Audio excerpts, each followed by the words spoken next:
Hello students, आप सभी कैसे हैं। होप करता हूं कि आप सभी बहुत खुश होंगे, स्वस्थ होंगे।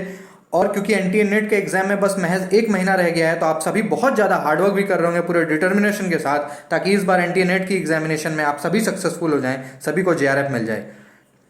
अपने वीडियो को शुरू करने से पहले आप सभी से रिक्वेस्ट करता हूं कि वीडियो का कंटेंट अच्छा लगे, यूजफुल हो, तो प्लीज़ शेयर करिए।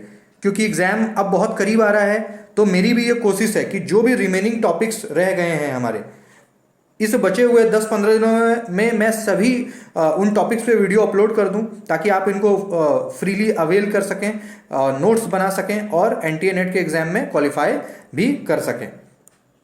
आज का जो टॉपिक है ये बहुत ही इंपॉर्टेंट है, इससे एक क्वेश्चन जरूर आता है। हायर एजुकेशन का टॉपिक है, लेकिन इसके अंदर मैं आज आपको एजुकेशन कमीशन पढ़ाऊंगा। आप अगर पिछले 5 साल का क्वेश्चन पेपर उठाकर देखेंगे तो आप पाएंगे कि 1 या 2 क्वेश्चन एजुकेशन कमीशन से जरूर होता है। और मैंने YouTube पे जो भी वीडियोस अपलोड करे हैं, मैंने उसी टॉपिक पे अपलोड करा है जहां से क्वेश्चन आता है।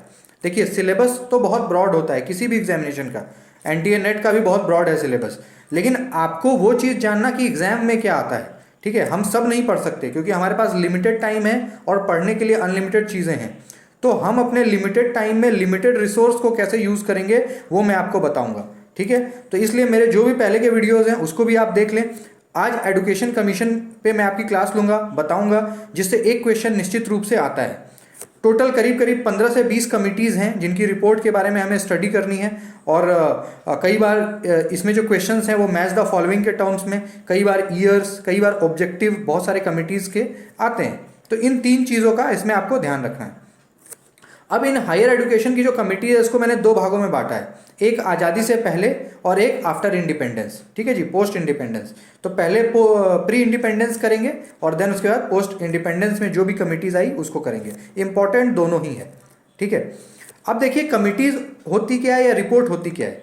तो देखिए, हायर एजुकेशन या फिर प्राइमरी या सेकेंडरी किसी भी स्तर का एजुकेशन है, तो उसमें जो भी चेंजेस आते हैं टाइम के साथ, जो भी अमेंडमेंट्स आते हैं, ऑल्ट्रेशन आते हैं, मॉडिफिकेशन होता है, वो सभी किसी ना किसी कमेटी के द्वारा ही प्रस्तावित होता है।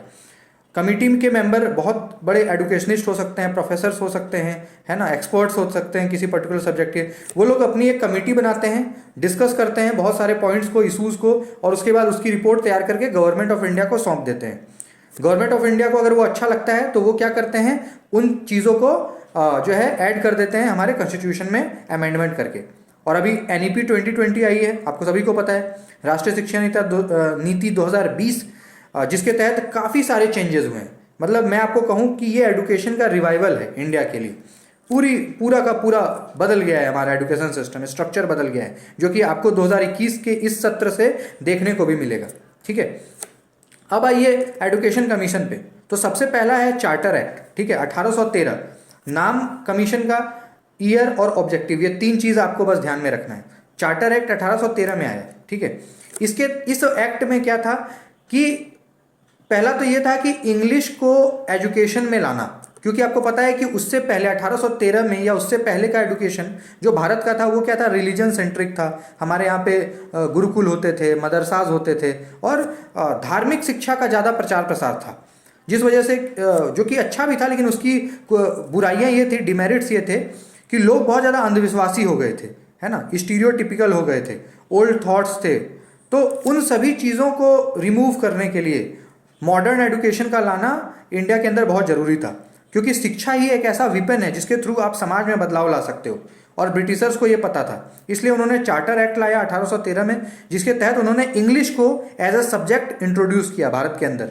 दूसरी चीज़ कि बहुत सारे फादर्स, पादरियों को, मिशनरीज, जो क्रिश्चियन मिशनरी होते हैं, उनको ब्रिटेन से इंडिया बुलाया और यहाँ पे बहुत सारे मिशनरी के इंस्टीट्यूशन इस्टेब्लिश किए। उन सभी में उन पादरियों को ड्यूटी दी कि आपको बच्चों को स्कूल के अंदर लाना है और इंग्लिश एजुकेशन देना है, साइंस का एजुकेशन देना है। पहले हमारे यहाँ पे साइंस एंड टेक्नोलॉजी की कोई पढ़ाई की व्यवस्था नहीं थी, लेकिन ब्रिटिशर्स ने इसको इंट्रोड्यूस किया 1813 में पहली बार, जिस वजह से आज आप देख रहे हो कि साइंस एंड टेक्नोलॉजी में हम जो है इतना अच्छा कर रहे हैं, इतना इम्प्रूव कर रहे हैं, नई नई चीज़ों को जो है हम डेवलप कर रहे हैं। ठीक है, तो ये था चार्टर एक्ट। इसके बाद दूसरा है एल्फिंस्टोन रिपोर्ट। एल्फिंस्टोन रिपोर्ट जो है ये आई थी 1823 में। इस रिपोर्ट के तहत कहा गया था कि हर जिला में कम से कम एक शिक्षा पदाधिकारी, एक हर स्कूल में स्कूल सुपरवाइजर और ट्रेनिंग टू टीचर, 3 बातें कही गई थी इस रिपोर्ट में। इट मीन्स कि जितने भी जिला हैं भारत के अंदर, उन सभी जिलों में डिस्ट्रिक्ट एजुकेशन ऑफिसर होने चाहिए, ताकि वो चीज़ों को जो है देख सकें, वहाँ पे क्या समस्या है, इशूज़ है, उसको रिजॉल्व करें। अगर सही से एजुकेशन नहीं हो रहा है तो उस पर वो लगाम लगाएं, ठीक है, क्वालिटेटिव स्टडी पे वो फोकस करें। दूसरा कि हर स्कूल में एक पर्यवेक्षक होना चाहिए, सुपरवाइजर होना चाहिए, ताकि वो एज ए मैनेजर का काम करे, लीडर का काम करे, और उस स्कूल के अंदर कोई भी समस्या है तो उसका निदान वो करे। और तीसरा कि शिक्षकों का प्रशिक्षण, ट्रेनिंग टू टीचर्स, ये बहुत इंपॉर्टेंट है। आज आप देख रहे हो कि हमारा एजुकेशन है, बीएड, एमएड, इन सभी चीज़ों को सेकेंडरी एजुकेशन में, प्राइमरी के लिए डाइट को, है ना, कंपलसरी कर दिया गया है, ठीक है। बिना आप ट्रेनिंग के टीचर आप बन ही नहीं सकते। तो ये इन्हीं कमिटीज़ से प्रभावित होकर सरकार इन चीज़ों को लागू करती है किसी भी देश में, और हमारे देश में भी खास करके, ठीक है। 2 हो गया। इसके बाद तीसरा है हमारा मैकॉले मिनट, 1835 इसका समय है। लॉर्ड मैकॉले का जो अपना रिपोर्ट था, ये अपने आप में बहुत महत्वपूर्ण है, इंपॉर्टेंट है, क्योंकि लॉर्ड मैकॉले के वजह से ही आज जो आप इंग्लिश का इतना प्रचार प्रसार भारत के अंदर देख रहे हो, वो लॉर्ड मैकॉले की ही देन है। मैकॉले ने 1835 में ही ये संरचना अपने दिमाग में कर ली थी, और उसने कहा था कि मैं इंडियंस को बाय टेस्ट इंग्लिश बना दूंगा। भले ही बाय ब्लड में उनको इंग्लिश नहीं बना सकता, क्योंकि वो इंडियन है, तो इंडियन ही रहेंगे ना बाय ब्लड, लेकिन उनका टेस्ट ऐसा कर दूंगा कि वो हर चीज़ में इंग्लिश टेस्ट ढूंढेंगे। और आज के टाइम में देखिए कितना सत्य साबित हो रहा है। हम सब चाहते हैं कि हम फ्लुएंट स्पीकर हो। हमारे पेरेंट्स चाहे किसी भी बैकग्राउंड से हों, बट उनका एक इच्छा जरूर होता है कि मेरा बच्चा फ्लुएंट इंग्लिश बोले, है ना, और उसकी जो क्लोथिंग स्टाइल हो, उनका जो बोलने का, बैठने का, हर चीज़ का तरीका हम लोग इंग्लिश पसंद करते हैं। और बड़े बड़े शहरों में भी आ जाइए, छोटे शहरों में भी अब ये होने लग गया है। जिसको इंग्लिश नहीं आता उसको अंडर एस्टिमेट किया जाता है। और हिंदी हमारी मातृभाषा है, लेकिन फिर भी हम हिंदी से पक्षपात करते हैं। आप ये लगा लीजिए कि इंडिया के अंदर अगर कोई व्यक्ति हिंदी बोलता है तो हम उसको अंडर एस्टिमेट करते हैं। आप इसको सोचिए, सच है कि नहीं। और इंग्लिश बोलता है तो हम, भले इसको नॉलेज कम हो, लेकिन इंग्लिश अगर उनको आती है तो हम उनको सुपीरियर मानते हैं। तो ये लॉर्ड मैकॉले की ही देन है। उन्होंने एजुकेशन में इंग्लिश को मैंडेटरी कर दिया, ठीक है, और इंग्लिश इंटरनेशनल लैंग्वेज भी है। तो इस वजह से इंग्लिश का महत्व दिन ब दिन बढ़ता गया, और हम इंडियंस खास करके इंग्लिश पढ़ते पढ़ते क्या है, वेस्टर्न कल्चर की तरफ बढ़ने लग गए।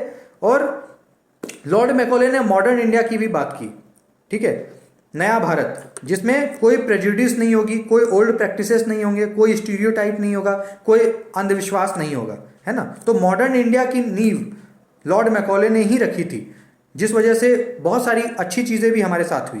क्योंकि उस दौर में बहुत सारे कुरीतियाँ भी हमारे समाज में व्याप्त थी, जैसे सती प्रथा था, बाल विवाह था, भ्रूण हत्या, है ना। इस तरह के बहुत सारे इविल्स थे जो हमारे सोसाइटी में थे। उनको रिमूव करने के लिए हमारे एजुकेशन में ऑल्ट्रेशन बहुत ही इंपॉर्टेंट था। तो लॉर्ड मैकॉले ने इंग्लिश को इंट्रोड्यूस किया ताकि हमारी सोच जो है वो बदले, जो कि एजुकेशन से ही बदल सकती है, ठीक है। इसके बाद चौथा है वुड डिस्पैच।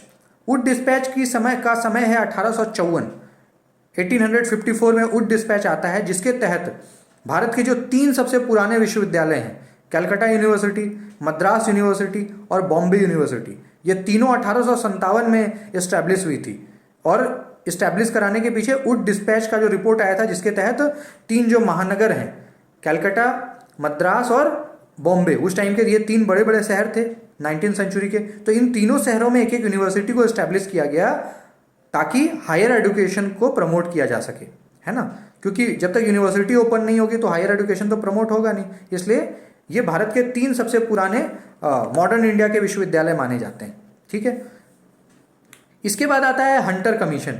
हंटर कमीशन का जो समय है वो है 1882 टू 1883। इस 1882 से 1883 के बीच इन्होंने अपनी रिपोर्ट को जो है बनाई थी और सरकार को, ब्रिटिश इंडिया को, ब्रिटिश गवर्नमेंट को जो है सौंपी थी। इसमें इन्होंने क्या बात किया था, इन्होंने कहा था कि segregation of primary education and higher education. It means कि पहले क्या था कि हमारे यहाँ तो यूनिवर्सिटीज़ होते नहीं थे, ठीक है, तो पूरी एक ही व्यवस्था होती थी। ब्रिटिश गवर्नमेंट ही कॉलेजेस भी चलाती थी, स्कूल भी चलाती थी। हाँ, ऐसा कोई बॉडी नहीं था यूजीसी के टाइप का, है ना, या सीबीएसई के तरह, जो कि गवर्न करे, रेगुलेटरी बॉडी का काम करे। तो हंटर कमीशन जो आया, इसमें इस रिपोर्ट में ये प्रस्ताव दिया गया कि प्राइमरी एजुकेशन को अलग कर दिया जाए, हायर एजुकेशन को अलग कर दिया जाए, ताकि दोनों का प्रमोशन हो पाए, दोनों में इक्वली ध्यान दिया जा सके। और आज आप देखिए हायर एजुकेशन में हमारे पास क्या है, यूजीसी मॉनिटर करती है डिग्री कॉलेजेस से लेकर जहाँ तक रिसर्च पीएचडी की पढ़ाई होती है वहाँ तक को वो ये करती है, डीलीट तक को। प्राइमरी के लिए हमारे पास जो है अलग शिक्षा आयोग है, चाहे वो राज्य का हो चाहे वो सेंट्रल गवर्नमेंट का हो, तो सेग्रीगेशन हुआ, अलग हो गया, ठीक है, इससे फायदा होता है। दूसरा ये कि हमारा जो हंटर कमीशन था उसमें ये भी प्रस्ताव दिया गया था कि यूनिवर्सिटीज़ को ओपन किया जाए ज़्यादा संख्या में, और यूनिवर्सिटीज़ को ये पावर दिया जाए, अथॉरिटी दी जाए कि वो कॉलेजेस को एफिलिएशन दे सके। और आज के टाइम में आप देखते हो किसी भी यूनिवर्सिटी में आप पढ़े होगे तो कॉलेज गए होगे, वो कॉलेज किसी ना किसी यूनिवर्सिटी से तो एफिलिएटेड होगा ना, तो ये हंटर कमीशन के प्रस्ताव के तहत ही है, ठीक है। तो कितने दूरदर्शी थे ये लोग, आप सोचिए आज से 200 साल पहले इन्होंने ऐसी रिपोर्ट बनाकर हमें दी थी, सरकार को दिया था, जो कि आज भी सच हो रहा है। तो कितना यूनिवर्सल था इनका थॉट, है ना। इसके बाद दूसरा है नेशनल काउंसिल ऑफ एजुकेशन, जो कि 1905 में आया था, ठीक है। 1905 में ये आया था, जिसके तहत जो आप कलकत्ता में जादवपुर यूनिवर्सिटी का नाम सुनते हो, जादवपुर विश्वविद्यालय, ये नेशनल काउंसिल ऑफ एजुकेशन बना था पहले, राष्ट्रीय शिक्षा परिषद, जिसको बाद में बदल करके जादवपुर यूनिवर्सिटी बना दिया गया। और इसी कमीशन के द्वारा ही रविंद्रनाथ टैगोर ने शांति निकेतन की भी स्थापना करी थी, ताकि मॉडर्न थॉट्स डेवलप हो सके, कल्चरल वैल्यूज़ को लोग समझें। तो शांति निकेतन की भी स्थापना जो है इसी के तहत हुई थी, और आज भी शांति निकेतन कलकत्ता में है, बहुत बड़ा विश्वविद्यालय बन चुका है, ठीक है। इसके बाद दूसरा है सैडलर कमीशन, ये बहुत इंपॉर्टेंट है, इससे क्वेश्चन कई बार आया है। इसका एक और नाम है कलकत्ता यूनिवर्सिटी कमीशन, मतलब सैडलर कमीशन का ही दूसरा नाम क्या है, कलकत्ता यूनिवर्सिटी कमीशन, ठीक है। कब आया था ये, 1917 में। और इन्होंने क्या क्या प्रस्ताव दिया था। पहला दिया था कि हमारा जो एजुकेशन सिस्टम है वो 10+2+3 होना चाहिए।